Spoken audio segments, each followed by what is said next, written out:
సరిగ్గా 2 రోజుల క్రితం అండి మా కుటుంబంలో ఒక విషాదమైన సంఘటన అయితే జరిగింది.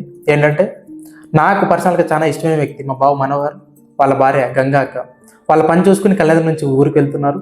అనుకోకుండా ఎదురుగా ఒక లారీ రావడము, ఆ లైట్ పోర్స్కి రోడ్డు కనిపించకపోవడము, వాళ్ళ స్కిడ్ అయి కింద పడడం చకచక జరిగిపోయాయి.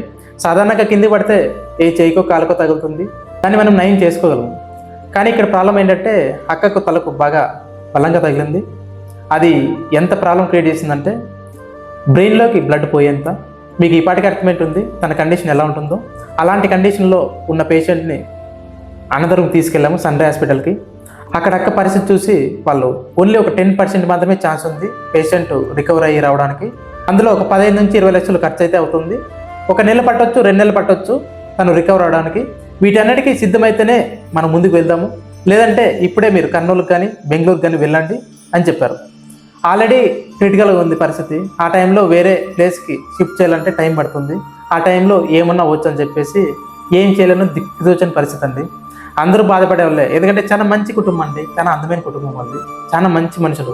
అలాంటి వాళ్ళకి ఇలాంటి సమస్య వచ్చిందని చెప్పేసి ప్రతి ఒక్కరు బాధపడే వాళ్ళే.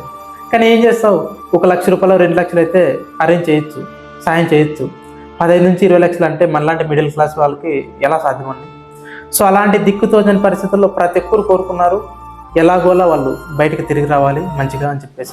వాళ్ళ ఆశీస్సులే వాళ్ళకి బలం చేకూరాయేమో అనిపించింది నాకు. అప్పుడు వచ్చాడండి మా ఎమ్మెల్యే సారు సురేంద్రబాబు గారు, ఒక దేవుడిలా ఆ కుటుంబాన్ని ఆదుకునేందుకు.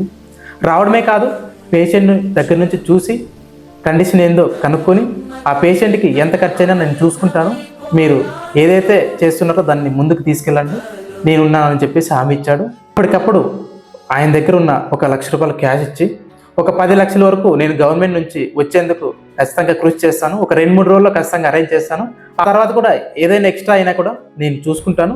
చాలా బాధలో ఉన్నారు, వాళ్ళని ఇబ్బంది పెట్టొద్దండి డబ్బుల విషయంలో, నేను చూసుకుంటాను ఎంతైనా కానీ, మీరు ముందుకైతే తీసుకెళ్ళండి, ఖచ్చితంగా ఆ అమ్మాయి సేఫ్గా ఇంటికి రావాలి అని చెప్పి భరోసా ఇచ్చాడండి. ఇంత గొప్ప మనిషి అండి అయింది. నేను పార్టీల పరంగా చూసుకుంటే మేము కాంగ్రెస్ పార్టీ అండి, ముందు నుంచి మా తాతల కాలం నుంచి కాంగ్రెస్ పార్టీ, ఇప్పుడు వైసీపీ. ఒకవేళ పార్టీల పరంగా మనం మాట్లాడాలంటే అపోజిషన్ పార్టీ లీడర్ ఏం చేసినా కూడా మనకి దాన్ని వ్యతిరేకించాలి.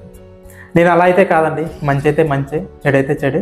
ఎందుకంటే నేను లాస్ట్ 3 టర్మ్స్ నుంచి చూస్తున్నాను, మనం గెలిపించేందుకు ఒకలా ఉంటారు, గెలిపించాక ఒకలాగా ఉంటారు, చూసాం అవన్నీ. సో ఎవరిని తొందరగా నమ్మలేము అనమాట. సో ఆయన అంతేనేమో అనుకున్నాను నేను. బట్ ఈరోజు చూశాక అందరూ వేరు ఆయన వేరు అని నాకు కూడా అనిపించిందండి. ఎందుకు ఈ మాట చెప్తున్నా అంటే మా బావ వెంకటస్వామి, మా బావ చంద్ర ఇద్దరు చెప్పారు, ఈసారి ఖచ్చితంగా మీరు సురేంద్రబాబు సార్కి ఓటు వేయాలి, మేము ఎప్పుడు అడగలేదు మిమ్మల్ని, ఖచ్చితంగా వేయాలని చెప్పి. ఏంటి అంత స్పెషల్ అని చెప్తే అందరూ వేరురా ఆయన వేరు అని చెప్పారు. ఆ రోజు నాకు ఆ రోజు అర్థం కాలేదు సార్, ఆ రోజే కాదు ఈ రోజు వరకు కూడా అర్థం కాలేదు నాకు మీరేంటనేది. ఈరోజు ఆ సంఘటన చూశాక మీ మీద నా ఒపీనియనే చేంజ్ అయిపోయింది సార్. నిజంగా ఆ సాయం అందరూ చేయలేదు సార్, అది చాలా గొప్ప మనసు ఉండాలి అలా చేయడానికి. మీకు ఆ మనసు ఉంది కాబట్టి చేయగలిగారు. ఆ కుటుంబమే కాదు సార్, నా జీవితం మొత్తం గుర్తుపెట్టుకుంటాను ఈ రోజుని, మీరు చేసిన ఈ మంచి పనిని.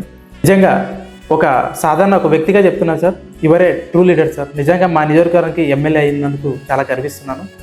Thank you sir, thank you very much.